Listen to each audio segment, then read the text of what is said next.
त्रिविध समीर सुशीतल छाया, शिव विश्राम बिटप श्रुति गाया।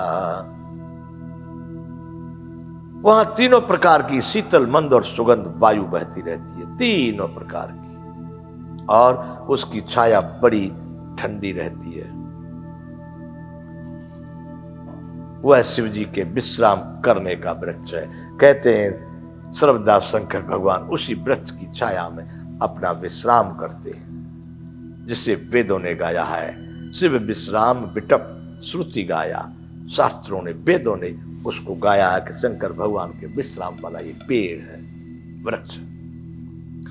एक बार तेहि तर प्रभु गयो, तर बिलो की उर अति सुख भयो।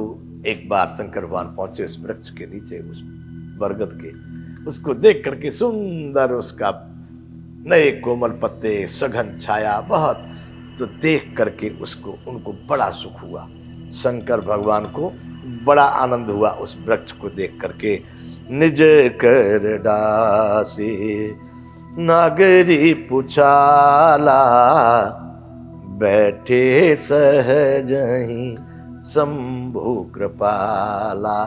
अपने हाथ से नाग रिपु छाला अर्थात बागंबर बिछा करके कृपालु शिव जी स्वभाव से बिना किसी खास प्रयोजन के ऐसे ही सामान्य बिछा करके वहां पर बैठ गए। सहज ही शंभु कृपाला, कुछ प्रयोजन नहीं था, स्वाभाविक रूप से वहां जाकर के बागंबर बिछा करके बैठ गए। कुंद इंदुदर गौर शरीरा, भुज प्रलंब परिधन मुनि चीरा। कुंद के पुष्प, चंद्रमा और शंख के समान उनका गौर शरीर था, बड़ी लंबी भुजाएं थी, और वे मुनियों के से बलकल वस्त्र धारण किए हुए थे। उस समय बलकल वस्त्रों में कुंद इंदुदर, इतना उनका स्वरूप था गौर।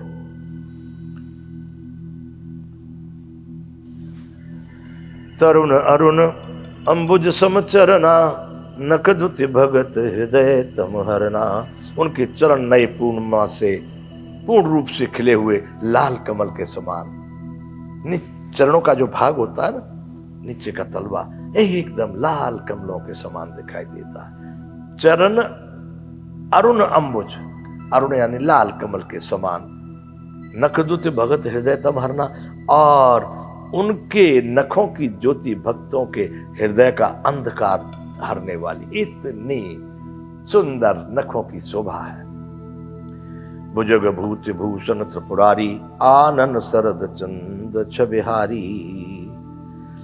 चाप और भस्म ही उनके आभूषण थे। क्या? भुजग भूत, भूत यानी भस्मी, भुजग यानी सांप, भूषण यानी आभूषण। उन त्रिपुरारी के विभूति और भुजग यानी सांप, यही उनके आभूषण है।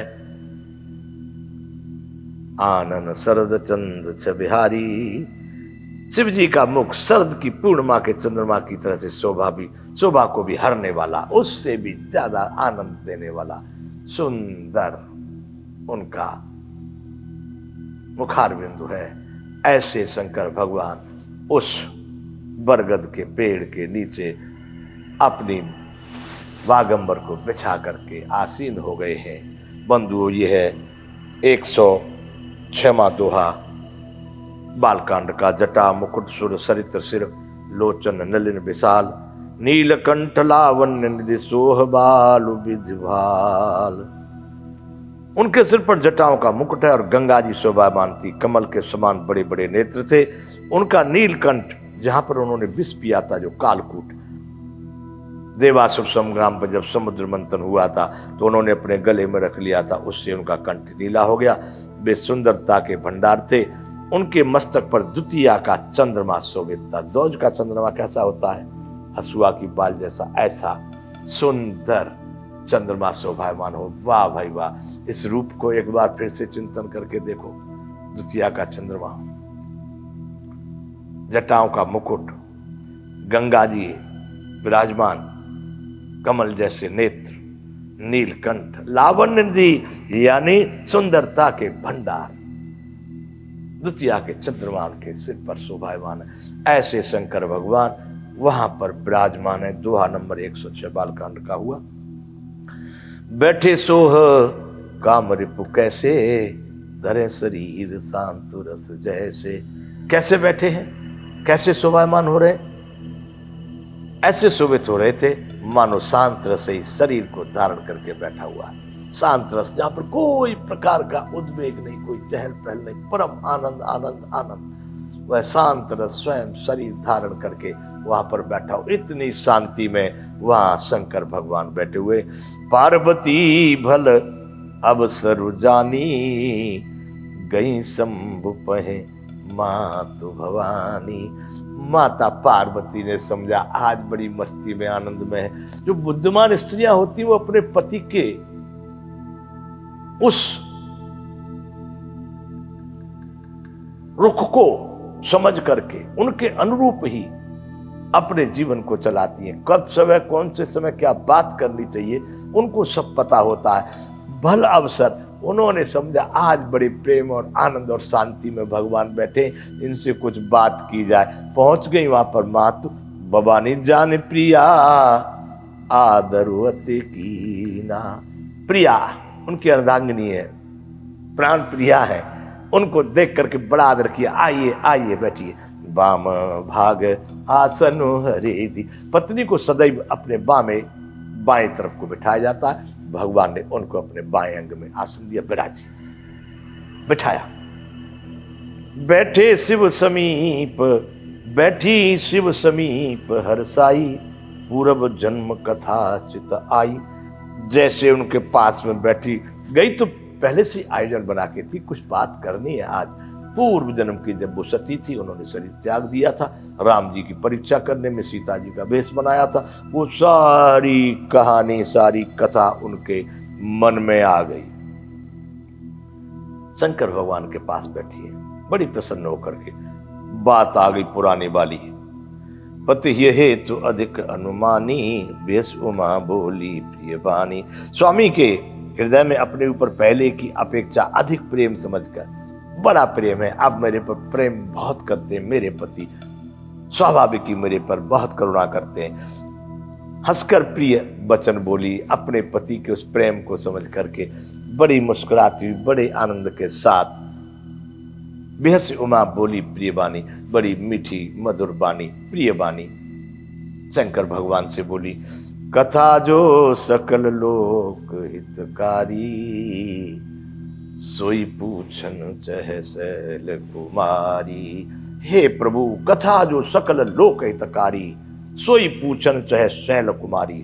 प्रभु जो सारे लोगों को हित करने वाली है जो कथा, वही कथा शैल कुमारी यानी पार्वती आपसे पूछना चाह रही हैं।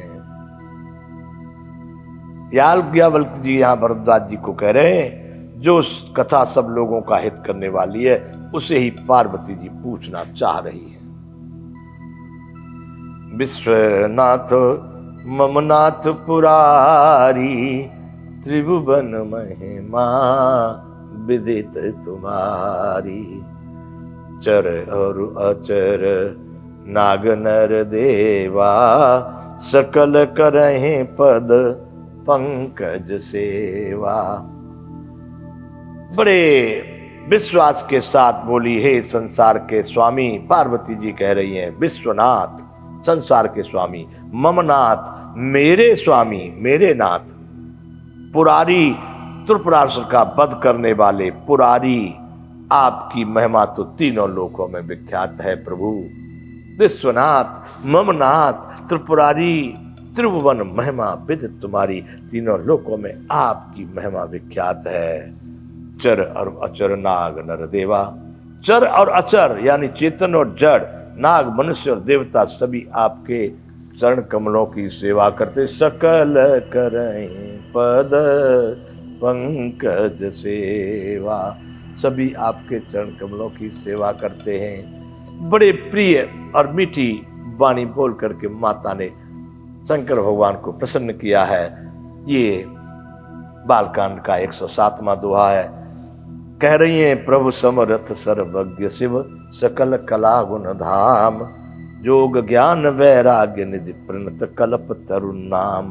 प्रभु आप समर्थ हैं, सर्वज्ञ हैं, कल्याण स्वरूप हैं, सब कलाओं और गुणों के निधान हैं। समर्थ सर्वज्ञ शिव सकल कला गुण धाम, सभी कलाओं के सभी गुणों के आप धाम हैं।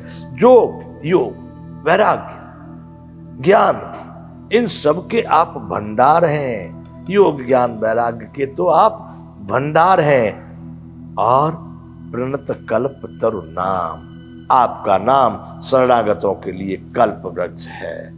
जो चाहा वही उसको आपसे प्राप्त हुआ। सदैव आप भक्तों के लिए कल्प वृक्ष की तरह से। बंधु कल्प वृक्ष उसको कहा जाता है कि कल्पना करते ही वो आपकी मनोकामना को पूरी कर दे, जो मनोरथ को सिद्ध कर दे। कैसे? कल्पना करते ही उसको कहते हैं कल्प वृक्ष।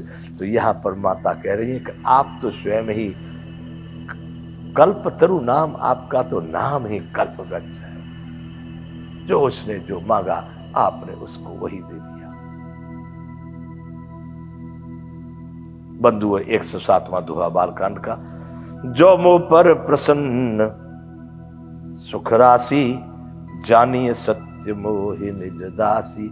हे सुख के धाम, हे सुख की राशि, यदि आप सही में मेरे पर प्रसन्न हैं और मुझे बिल्कुल सत्य ही पूरे मन चित्त वचन से अपनी दासी समझते हैं, तो प्रभु हरो मोर अज्ञाना, कहे रघुनाथ कथा विधिनाना। तो प्रभु मेरे अज्ञान का हरण कीजिए। अनेक प्रकार से राम जी की कथाएं, राम जी के चरित्र, राम जी की लीलाएं मुझे सुनाइए, जिससे मेरा अज्ञान दूर हो जाए। जासु भवन सुर तरु तरु होई, सह की दरिद्र जनित दुख सोई। माता पार्वती कह रही हैं, जिसके घर में कल्प वृक्ष हो और जो कल्प वृक्ष के नीचे हो, भला वह दरिद्रता को क्यों सहन करेगा? दरिद्रता से उत्पन्न दुखों को क्यों सहन करेगा? जासु भवन सुर तरु तर होई, जिसके भवन में कल्प वृक्ष है और वो कल्प वृक्ष के नीचे ही बैठा है, तो वो दरिद्रता से उत्पन्न दुखों को क्यों सहन करेगा? सह की दरिद्र जनित दुख सोई, नहीं, उसको नहीं हो सकता है प्रभु। शशि भूषण अस हृदय विचारी, हरहु नाथ मम मति भ्रम भारी। हे शशि भूषण, चंद्रमा को भी आभूषण जिन्होंने बनाया हुआ है, हे नाथ, हृदय में ऐसा विचार कर मेरी बुद्धि के भारी भ्रम को आप दूर कीजिए। हरहु नाथ मम मति, मेरी मति के भ्रम को, भारी भ्रम को आप दूर करें। मुझे भ्रम है,